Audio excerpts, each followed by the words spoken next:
In 1890, they announced the frontier was closed. And so Turner said, well, look, we're in trouble. You know, we needed the frontier to make us different. Now what? So that kind of pushes out. We talked about the notions of American exceptionalism, social Darwinism, manifest destiny, the economic realities that all contribute to American expansionism. We also said that expansionistic kind of attitude, you know, this jingoistic, expansionistic attitude is manifested in a number of ways. One way is a number of kind of near misses of wars, where we almost get into wars with various countries. But what I want you to take a look at that we didn't talk about is the Venezuelan border dispute. So there is a discussion about the Venezuela border dispute. There's also a discussion in your textbook about Hawaii and how the United States comes to acquire the Hawaiian Islands, to annex the Hawaiian Islands. And actually we do so during the Spanish War. But it's not something that just like can happen, so you might want to take a look at that as well.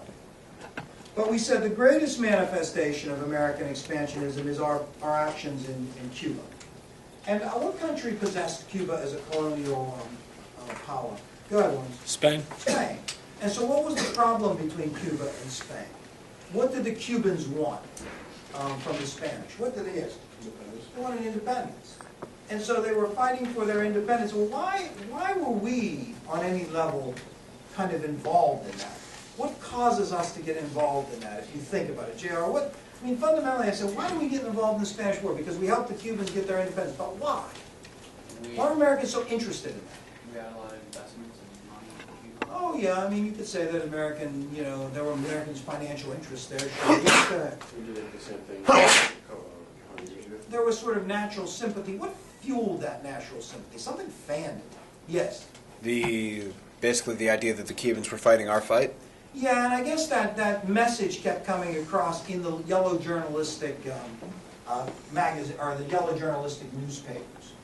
That being, Hearst and Pulitzer's newspapers that were kind of putting out this information about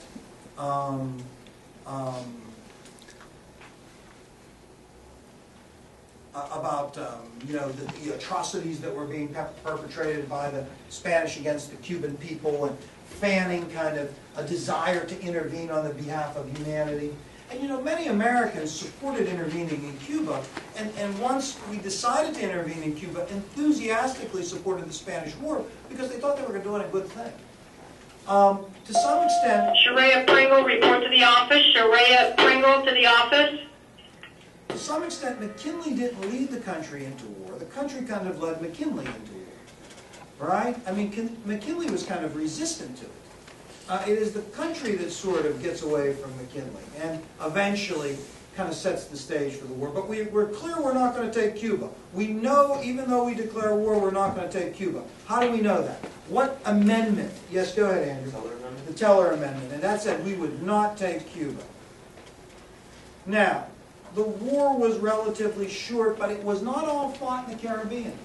I mean, if it was a war to liberate Cuba from the Spanish, we'd also, attack and invade the Philippines, which draws into question why we were there in the first place. But what was the name of that Filipino insurrectionist that we brought back? I mentioned it in passing. I said, the United States brought back an insurrectionist, a revolutionary Filipino who came back to the Philippines and assisted the U.S., yes? Guinaldo. Emilio Guinaldo. And incidentally, it is that same Emilio Guinaldo who is going to lead the revolution against the United States. We brought him there, right? We talked about the Spanish War. It was not our finest hour, militarily. There was a lot of ineptitude, and I made that point by talking about how many people died as a result of disease and other things. We talked about, that ineptitude, but we said that Spain was quickly defeated. And the most important thing about the war is what happened afterwards. And what happened afterwards is the United States was in possession of Puerto Rico, Guam, and the Philippines. We promised the Cubans we would set them on the course of independence, but our possession of the Philippines really sparked an enormous debate that we call the imperialist debate. That imperialist debate is kind of a big deal, because what Americans were arguing when they argued about the annexation of the Philippines. They were arguing about the nature of the country. What are we? And remember, the anti-imperialists were saying, look, this is a terrible thing for numerous reasons. We don't want to do this. It's a terrible thing, Gomper said, because it will bring in cheap labor. It's a terrible thing because it will distract our attention. It's a terrible thing because it will make us vulnerable. It's a terrible thing because it is inconsistent with our values and traditions. It's a terrible thing for any number of reasons. Remember, we pointed that out, that the imperialistic the opposition to imperialism was diverse. Now, the support of imperialism kind of went by saying, well, you know, look, we took it, and after all, we owe it to the people that did, and, you know, this is, you know, the fruits of war, but I think largely that McKinley justified taking the Philippines by there not being really a good alternative. You know, what are we going to do? You know, if we give them back, it's not practical. Now, there was a discussion in your text about the constitutionality of it all.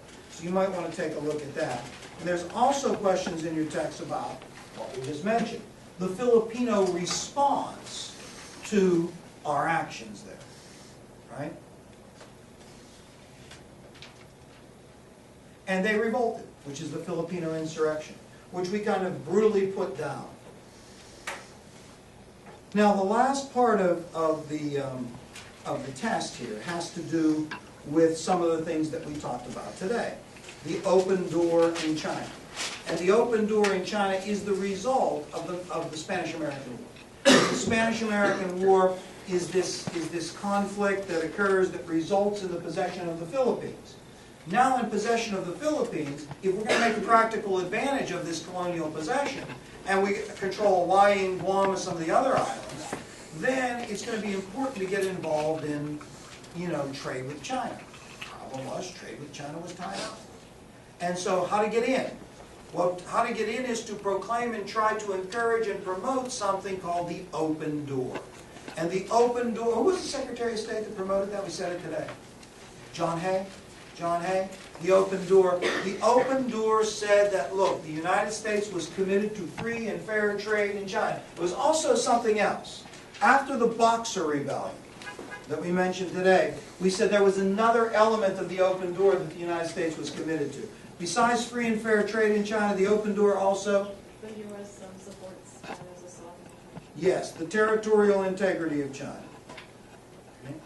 Now, there is a discussion and questions about Roosevelt as being president of the Panama Canal, but we will talk about those things tomorrow. All right, that's it for tonight, and we will see you